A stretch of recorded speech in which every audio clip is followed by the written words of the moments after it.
है। आप सभी आए समझ साहित्यकार प्रबुद्ध जन को हृदयता से नमन करती हूँ और कहना चाहती हूँ कि आज का ये जो कार्यक्रम हो रहा है, जिनका हम सभी अभिनंदन कर रहे हैं, वो व्यक्ति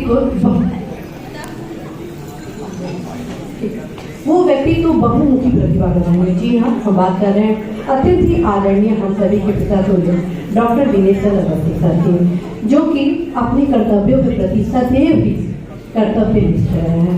एक उत्कृष्ट वरिष्ठ साहित्यकार के साथ साथ वे साहित्य सेवी भी रहे हैं और सबसे बड़ी बात है कि मानव हृदय स्वरूप के प्रतिनिधि हैं।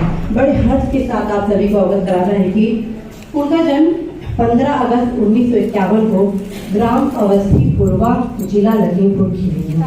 बचपन से ही सर बहुत ही प्रतिभाशाली रहे हैं, काफी संघर्षशील रहे हैं। जो भी लक्ष्य यदि वो निर्धारित करते तो उसको अवश्य वो पूरा करने का प्रयास करते और इसी गुण के कारण उनकी माता, जो कि हम सभी के अत्यंत ही आदरणीय स्वर्गीय विद्यावती एवं पिता स्वर्गीय अवध बिहारी लाल अवस्थी भी काफी प्रसन्न रहते और गौरवान्वित हो गए हैं। बड़े हर्ष के साथ आप सभी को यह भी कहना है कि सर विभिन्न सेवाओं में अधिकारी पद का निर्वहन करते हुए विधानसभा में विशेष सचिव और वित्त नियंत्रक के पद से सेवानिवृत्त हुए। सर अपने सेवा काल में एक उत्कृष्ट अधिकारी के रूप में स्थापित हुए हैं।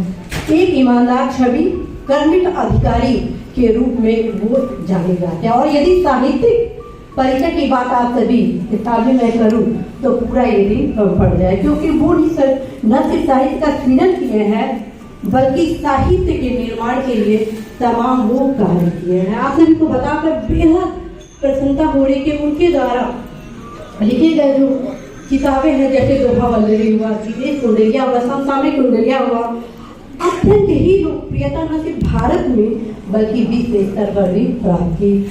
उनके द्वारा लिखा एक दोहा कुंडलिया ऐसा प्रतीत होता है कि शोध का विषय हो, समाज का सजीव चित्रण करता है।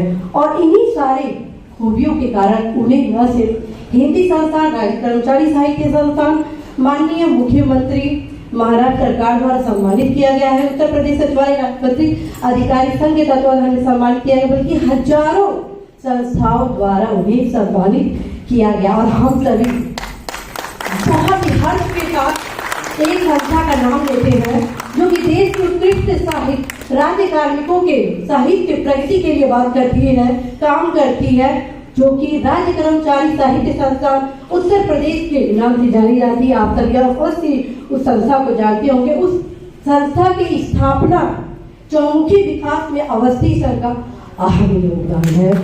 आप सभी को बहुत ही गौरव के साथ यह अवगत कराना है कि राज्य कर्मचारी साहित्य संस्थान उत्तर प्रदेश द्वारा प्रत्येक वर्ष 1-1 लाख रुपए की धनराशि के 24 पुरस्कार का वितरण किया जाता है, जो हमारे उत्कृष्ट साहित्यकार हैं और जो हमारे साहित्यकार संस्थान के प्रोत्साहन सहयोग करते उसके विकास में उनको साहित्य गौरव दिया जाता है। संस्थान द्वारा बिहारी पत्रिका का प्रकाशन किया जाता है। संस्थान द्वारा राज्य कार्मिकों की साहित्यिक चेतना, साहित्य सृजन के संवर्धन के लिए विभिन्न प्रकार की प्रतियोगिताएं कराई जाती है। विभिन्न जो दिवस है, त्योहार है, उक्त अवसर पर संस्थान द्वारा कवि सम्मेलन, सेमिनार का आयोजन किया जाता है। जो भी कार्यक्रम मैं आप सभी के बीच बता रही हूँ, उन सभी कार्यक्रम में अवस्थी सर का अहम योगदान है। बड़े गौरव के साथ आप सभी को यह भी कहना है कि बहुत सारे ऐसे साहित्यकार को आप देखे होंगे जो साहित्य का सृजन करते हैं, लेकिन साहित्यकार के रूप में यदि सर की बात की जाए तो न सिर्फ वो साहित्य का सृजन करते हैं, बल्कि यदि वो जान जाए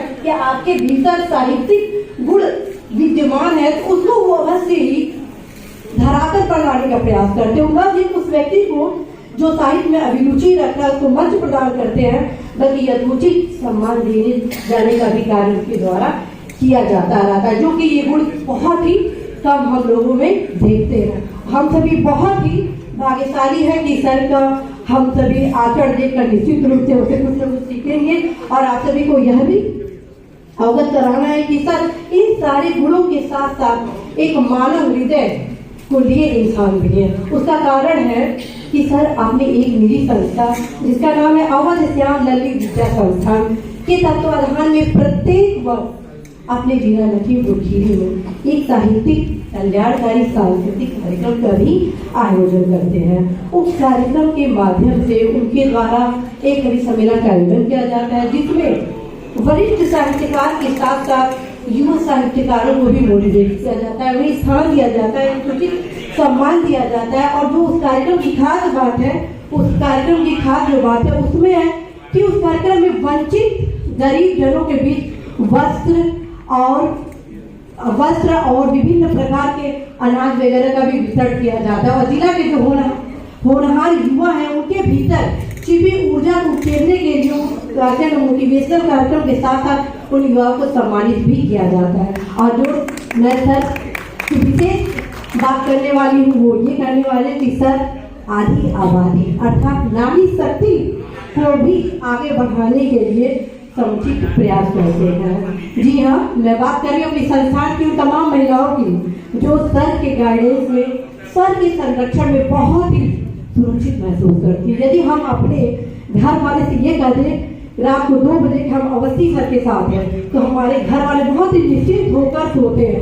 अर्थात एक ऐसे व्यक्तित्व है उनका जो नारी शक्ति की विशेष प्रोत्साहन के साथ उनको बढ़ाने के लिए भी कार्य करते। सर को मैं सतत नमन करती हूँ और पूरा ये प्रयास रहेगा कि सर की छाया बनकर मैं भी आगे बढ़ूं। और आप सभी से अवश्य अनुरोध करूंगी कि सर से जितना हम सभी को सीखना चाहिए अवश्य सीखना चाहिए, क्योंकि एक साहित्य निर्माण के रूप में सर ने साहित्य को एक नई ऊंचाइयों पर पहुंचाया। सर को मैं बहुत बहुत नमन करती हूँ, क्योंकि समय की काफी कमी है।